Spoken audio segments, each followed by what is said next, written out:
Welcome back to Reimagining Port Cities, Understanding Space, Society and Culture, and the third part of Trim the Sails.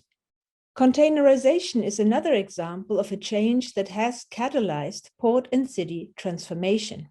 Starting in the 1960s, containerization, first imagined by Malcolm McLean, an American transport entrepreneur, led to the wholesale restructuring of shipping networks, trade patterns, port facilities, port-city hierarchies, and urban form. From the late 1960s to the late 1970s, ship sizes increased, passing the barrier of 50,000 tons gross and requiring deeper waterways. As few ports were able to handle container, oil, and bulk carriers of increasing sizes, city governments, port authorities, and shipping companies around the world developed new terminals on the outskirts of cities where deep water was available. Among the European ports, Rotterdam was one of the first to receive a container ship in 1966 and to adapt its port to container shipping, extending its range from the inner city to the west. Huge facilities with giant cranes and open areas for the storage and organization of containers were installed outside the city and connected with new infrastructural hinterland connections. The leading container ports are now located in the Middle East and Asia, and the huge ships that dock there connect to Europe and America. New ports have emerged notably in China, where many goods originate and where leaders since the 1970s have emphasized the growth of ports.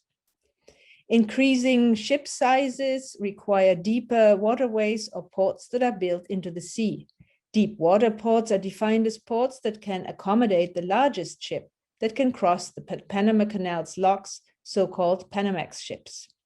With the completion of the Panama Canal expansion, even bigger ships, so-called Super Panamax ships, will require the transformation of many ports around the world. Discussions are already underway in port cities on the American East Coast, such as Savannah, Georgia. Containerization completely changed seaport and port spaces. Traditional warehouses and various loading facilities were no longer needed, and old inner city waterfronts in New York, Hamburg, Amsterdam, Philadelphia, and Sydney lost their leadership function as global ports. They became ghost districts, a challenge to urban development. Many cities had to develop new strategies for the inner city ports that had fallen empty and for the large number of people who had lost their jobs in packaging, transportation, and storage. Filled with industrial structures and waste, these sites were often connected to polluted waters and needed major investments for redevelopment.